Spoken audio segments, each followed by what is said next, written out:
নবীজি মাক্কাতুল মুকাররমার মাঝে থাকা অবস্থায় একজন জাদুকর, সেও একজন মহিলা, আল্লাহর হাবিব সাল্লাল্লাহু আলাইহি ওয়াসাল্লামকে জাদু করলেন। তাফসীরের মাঝে দেখলাম যে একটা চিরুনির মাঝে 11টি গিট্টা, মহিলাদের লম্বা চুল, এই চুল দিয়ে পেঁচ দিয়ে দিয়ে 11টি চুলের গিট্টা। স্বাভাবিকভাবে চুল যদি গিট্টা দেওয়া হয়, এটা স্বাভাবিকভাবে খোলা যায় না, কারণ চিকন। এরপরে আবার একটা গিট্টা দিলে, টাইট করা হলে এটাকে খোলা সম্ভব না। আল্লাহর হাবিব সাল্লাল্লাহু আলাইহি ওয়াসাল্লামের কি বলে, চিরুনির মাঝে নবীজি যে চিরুনি ব্যবহার করতেন চুল মোবারক আশ্রাতে, ওই চিরুনির মাঝে মহিলাদের চুল দিয়ে 11টি গিট্টা দিয়ে আল্লাহর হাবিব সাল্লাল্লাহু আলাইহি ওয়াসাল্লামকে জাদু করা হলো। আল্লাহ সুবহানাহু ওয়া তাআলা তখনই কুরআনুল কারীমে সূরাতুল ফালাক এবং সূরাতুন নাস, এই দুটি সূরা নাজিল করলেন। জিবরাইল আলাইহিস সালাম নবীজিকে জানায়া দিলেন যে অমুক কূপের ভিতরে একটি পাথর দিয়ে একটি চিরুনি চাপা দেওয়া আছে, ওই চিরুনির মাঝে চুল লাগানো আছে, চুলের মাঝে 11টি গিট্টা আছে। সব বিস্তারিত জিবরাইল আলাইহিস সালাম বলে দিলেন, বললেন যে কুল আউযু বিরাব্বিল ফালাক, আপনি একটি আয়াত পড়বেন আর চুলের মধ্যে গিট্টার মধ্যে ফু দিবেন, এক একটা গিট্টা খুলে যাবে। আল্লাহ সুবহানাহু ওয়া তাআলা পদ্ধতি শিখাইয়া দিলেন। নবীজিকে যে জাদু করা হয়েছিল, ওই জাদুর সময় যখন চুলে গিট্টা দিয়ে, চিরুনির মাঝে গিট্টা দিয়ে কূপের পাথরের ভিতরে চাপা দিয়ে রেখেছিলেন, জাদুর ক্রিয়ায় আল্লাহর হাবিব সাল্লাল্লাহু আলাইহি ওয়াসাল্লামের খানা পিনা বন্ধ, শারীরিক অবস্থা এত দুর্বল হয়ে পড়ল, আল্লাহর হাবিব সাল্লাল্লাহু আলাইহি ওয়াসাল্লাম চলতে পারেন না, বিছানায় পড়ে গেলেন, এত দুর্বল হয়ে পড়লেন। আমাদের সমাজেও এরকম এখন আছে না নাই? এরকম ব্ল্যাক ম্যাজিক আমাদের সমাজে এখন খুব বেশি। মানুষকে বান দিয়ে মেরে ফেলা হচ্ছে, মানুষকে কঠিন পীড়ায়, কঠিন রোগে আক্রান্ত করা হচ্ছে, মানুষের উপর মানুষের। এই যে কার্যকলাপ গুলা সম্পূর্ণ হারাম। কেউ কারো ক্ষতির জন্য যদি কিছু করে, এটা সম্পূর্ণ কি হারাম। এখন ইউটিউবের মাঝেও ব্ল্যাক ম্যাজিক শেখানো হয়, মানুষ নিজে নিজে ব্ল্যাক ম্যাজিক শিখে শিখে কি করব, ওই ইমুককে দেখি তো একটু ট্রাই করে কাজ হয় কিনা, ইমুকের উপরে ট্রাই করে, সে ট্রাই করতেছে আর ইমুকের কিয়ামত হইতেছে। আরেকজনের বিপদ, আরেকজনের মুসিবত। এই জন্য এরকম জাদু টুনা ইসলামে জায়েজ জায়েজ না। তাবিজ তামিমা ইসলামে জায়েজ। কেউ যদি অসুস্থ হয়, কোরআনুল কারীমের আয়াত পড়ে, কোরআনুল কারীমের আয়াত পড়ে তাকে ফু দিলে আল্লাহ রাব্বুল আলামিন কোরআনকে শেফা হিসাবে আমাদের সামনে তুলে ধরেছেন। আল্লাহ এর উসিলায় মাফ করে দেন। কেউ যদি কোনো কিছু তাবিজ জাদুটোনা করে, ওই জাদুটোনা কোরআনুল কারীমের বিশেষ অনেক আয়াতে কারিমার মাধ্যমে এই জাদুটোনা কেটে দেওয়ার গবেষণা আছে।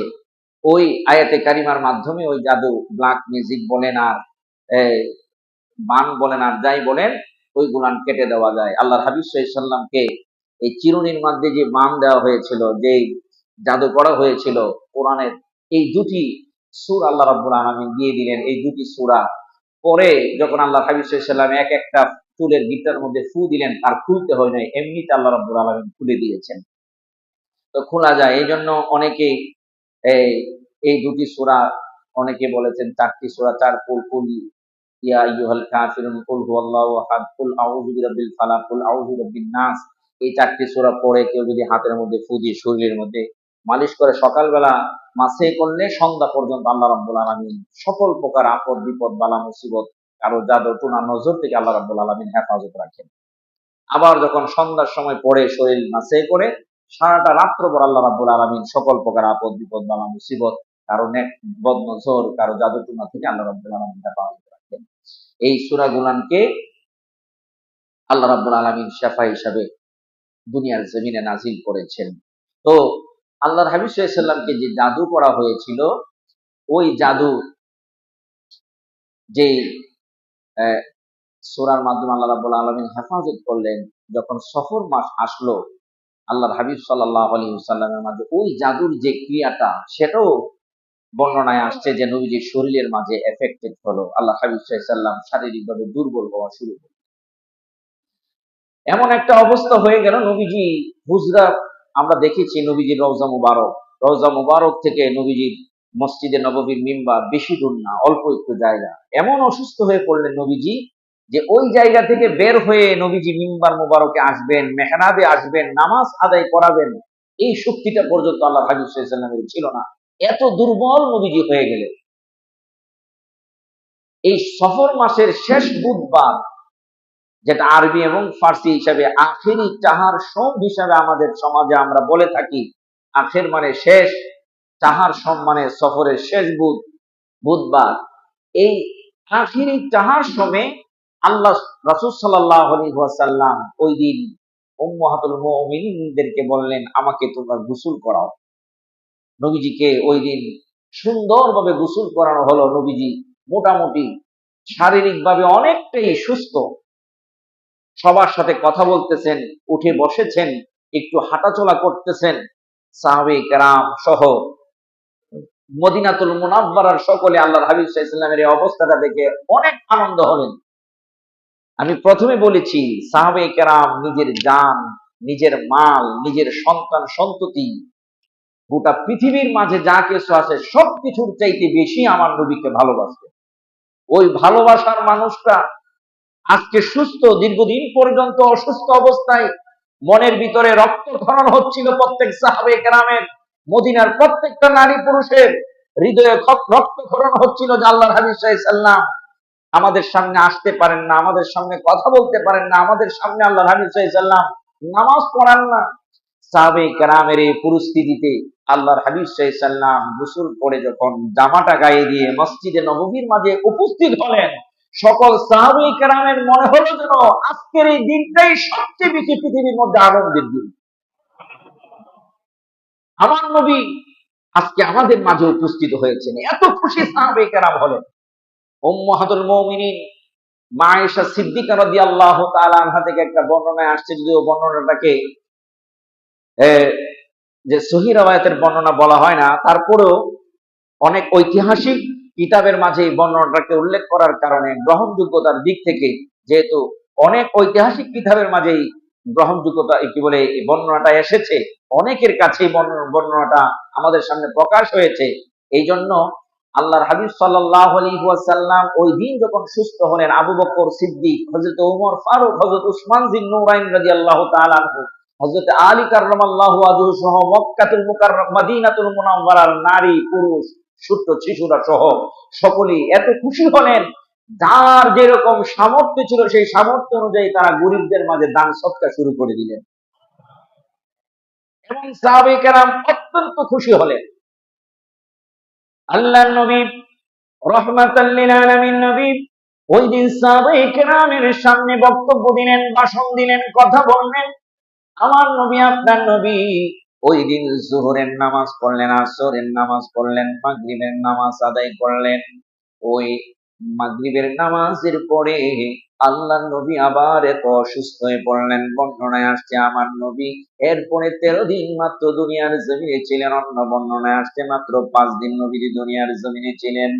এই আখিরি 4 সময়ের পরে আল্লাহর নবী আর মাত্র 13 দিন, বর্ণনায় আসছে 11 দিন, বর্ণনায় আসছে 5 দিন, তবে মশহুর বর্ণনা 13 দিন আল্লাহর নবী রাহমাতাল লিল আলামিন নবী দুনিয়ার জমিনের মধ্যে ছিলেন। এই দিনটাই নবীজি একটু সুস্থ হয়েছিলেন, এরপরে আল্লাহর নবী আর হুজরা মুবারক থেকে বের হতে পারেন নাই। প্রচন্ড গায়ে জ্বর ছিল, আল্লাহর নবীর শরীর মুবারকের মধ্যে প্রচন্ড ব্যথা ছিল। আমার নবী, আপনার নবী দেখেন ওই অবস্থার মাঝেও স্ত্রীদেরকে ডাক দিয়ে বললেন, ও আমার বিবিরা, কেমন ইনসাফ! আমার নবী, আপনার নবী অসুস্থ নবী সকল বিবিদেরকে ডাক দিয়ে বললেন, বিবিরা রে, শুনে রাখো, আমার মনে চায় আমি আয়েশার ঘরের মধ্যে থাকি, আয়েশা আমার খেদমত করুক, আমি আয়েশার এই ঘরে এই হুজরার মধ্যে সময়টা কাটাই। সকল বিবিরা বললেন, নবীজি গো, ও নবী, আমরা অনুমতি দিয়ে দিলাম, আপনি আয়েশার ঘরের মাঝে আপনার সময়টুকু কাটাবেন। আল্লাহ নবীর ইন্তেকাল শরীফ উম্মাতুল মুমিনিন মা আয়েশা সিদ্দিকা বলেন, আমার রানের উপরে নবীজির মাথা মুবারক ছিল, আমার থুতনিটা নবীজির দাড়ি মুবারকের সাথে লাগানো ছিল। আল্লাহ নবীর শেষ নিঃশ্বাস বিদায় হওয়া পর্যন্ত আমি আয়েশা নবীজির মাথার মধ্যে হাত বোলাচ্ছিলাম। শুধু তাই নয়, আল্লাহ নবী একটু সুস্থ হলেন, সুস্থ হয়ে মসজিদে নববীতে এই আখিরি চাহার অর্থাৎ শেষ বুধবারে সাহাবায়ে কেরামের সামনে আসলেন। বললাম জোহরের নামাজ, আসরের নামাজ, মাগরিবের নামাজ আমার নবী মসজিদে নববীতে আদায় করলেন। ও মুসল্লি বন্ধুরা রে, আজকে আমরা ভাইয়ের সম্পদ মেরে দেই, বন্ধু বান্ধবের সম্পদ মেরে দেই, অফিসে চাকরি করলে অফিসের সম্পদ মেরে আমি বড় হওয়ার চেষ্টা করি। আমার নবী এই শিক্ষা দেয় নাই। আল্লাহ নবী রহমাতাল লিল আলামিন নবী একটু সুস্থ হয়ে মসজিদে নববীতে এসে সাহাবায়ে কেরামের সামনে বক্তব্য দেয়। এই বক্তব্যের মাঝে আমার নবী বলেন, ও সাহাবায়ে কেরাম, আমি মনে হয় তোমাদের মাঝে আর বেশি সময় থাকবো না। আমি তোমাদের কাছে বলি, আমার কোনো কথাই যদি তোমরা কষ্ট পেয়ে থাকো আমাকে ক্ষমা করে দিবে। আমি যদি তোমাদেরকে কোনো কার্যে কষ্ট দিয়ে থাকি আমাকে ক্ষমা করে দিবে। আজকে তোমাদেরকে কিসাসের আমি অনুমতি দিলাম। কিসাস মানে হলো যদি একটা থাপ্পড় দেই পাল্টা একটা থাপ্পড়ের অনুমতি পেলা, যদি কেউ কতল করে পাল্টা তুমি কতল করার অনুমতি পাবা, যদি কেউ ঋণগ্রস্ত থাকে ঋণের বিনিময়ে ঋণ নিতে পারবা। এই কিসাসের অনুমতি আমার নবী দিলেন। বললেন, কে কে আছো, আমি নবীর কাছ থেকে আজকে কিসাস আদায় করে নিতে পারবা? তোমাদের এমন কেউ কি আমার কাছে কোনো প্রকারের কোনো কিছু পাও কিনা?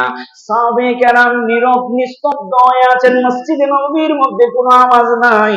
ওই মুহূর্তে আল্লাহর নবী রহমাতাল লিল আলামিন দ্বিতীয়বার আবার বললেন, সাহাবায়ে কেরাম রে, আজকে কিসাসের অনুমতি দিলাম, কিসাসের বিনিময়ে তোমরা আমার কাছ থেকে আদায় করতে পারো। কোনো কথা নাই। মসজিদে নীরব হয়ে গেল, চোখের পানি ছেড়ে সাহাবায়ে কেরাম কান্না করছেন। দেখেন কেমন নবী আমার, কেমন রহমাতাল লিল আলামিন নবী আমার। অসুস্থ সাহাবায়ে কেরাম সবাই আমার নবীর অপেক্ষায়। ওই অবস্থায় আল্লাহর নবী কিসাসের অনুমতি দিয়ে দিলেন। তোমরা তোমাদের হক আজকে আমার কাছ থেকে আদায় করে নিতে পারো।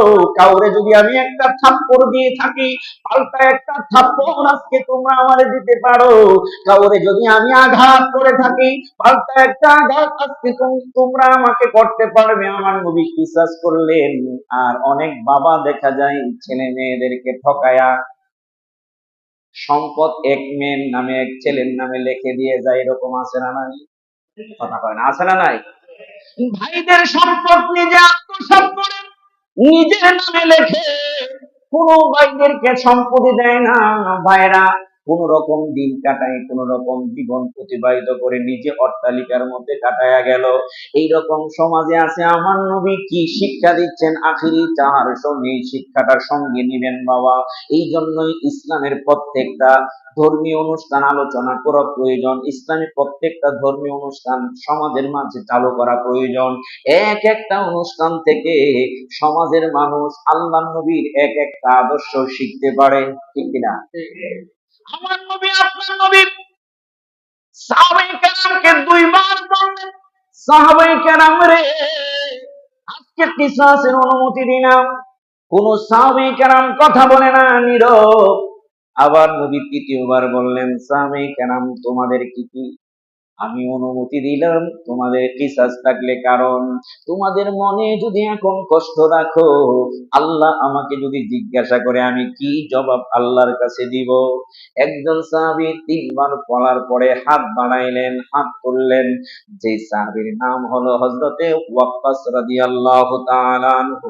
সকল সাহাবায়ে কেরাম তার দিকে তাকাইলেন যে এই সাহাবী কত সাহস, কত দুঃসাহস, কেমন মানুষ। আল্লাহ নবী অসুস্থ, এত দুর্বল মানুষটা ওই নবীজি কেসাসের জন্য সে হাত বাড়াইলো। ওয়াক্কাস ডাক দিয়ে কই, নবী গো, আমি আপনি একবার বলার পরে ভাবলাম আমি কিছু বলবো না। দ্বিতীয়বার বললেন, তারপরেও ভাবলাম বলবো না। তৃতীয়বার বললেন, চিন্তা করলাম। আপনি তিনবার বললেন, এতবার আপনি নবী বলছেন আমার একটা কিসাস আপনার কাছে আছে গো নবী। আমার নবী বললেন, এই কিসাস বলো রে ওয়াক্কাস। হযরত ওয়াক্কাস কয় নবী গো, আপনি উটের পিঠের মধ্যে ছিলেন, বর্ণনায় আসছে ঘোড়ার পিঠের মধ্যে ছিলেন, হয়তো উট না হলে ঘোড়া। নবী আপনার হাতের মধ্যে একটা লাঠি ছিল, আপনি যুদ্ধের ময়দান থেকে বাড়ি ফিরছেন, দেশে ফিরছেন, ওই সময় আমি আপনার ঘোড়ার পাশে ছিলাম বা উটের পাশে ছিলাম। আপনি ঘোড়ারে বাড়ি দিতে গিয়েলেন, ওই বাড়িটা আমার পেট বরাবর লেগেছে। নবীজি গো, আমার পেটের এই হাতের, ডান হাতের বাহুর নিচে লেগেছে, আমার পেটের মধ্যে এবং পিঠ বরাবর মিলাইয়া লেগেছে গো নবী, আমি অনেক ব্যথা পেয়েছিলাম। আল্লাহর নবী বলেন, কি লাঠি ছিল? আমার নবী ঘরের মধ্যে পাঠাইলেন, যাও ফাতেমাকে গিয়ে বলো ওই লাঠিটা দেওয়ার জন্য। আমার নবী, আপনার নবী ঘরের মধ্যে ওই লাঠিটা ছিল। মা ফাতেমা ডাক দিয়ে বলে, কেন এই লাঠি আমার নবী খুঁজতেছেন অসুস্থ অবস্থায়? সাহাবায়ে কেরাম কই, ফাতেমা গো, ওয়াক্কাস কিসাস চেয়েছে, নবীজি নাকি ওয়াক্কাসের গায়ের মধ্যে বাড়ি দিয়েছিল, ওই বাড়ির জবাব আজকে ওয়াক্কাস দিবে। এই কথা বলার পরে মা ফাতেমা কান্না শুরু করে দিলেন ঘরের ভিতরে, ঘর থেকে বের হয় না।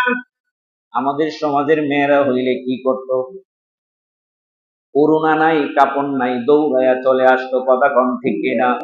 মা ফাতেমা হুজরা মোবারকের ভিতর থেকে চোখের পানি ছেড়ে ছেড়ে কাঁদে। আল্লাহর নবী রহমাতাল লিল আলামিন নবী মিম্বারের সামনে বসা, হযরত ওয়াক্কাসের কাছে লাঠিটা দিয়ে বললেন, ওয়াক্কাস এই লাঠিটাই ছিল কিনা? ওয়াক্কাস কই, নবী গো এই চিকন লাঠিটাই ছিল।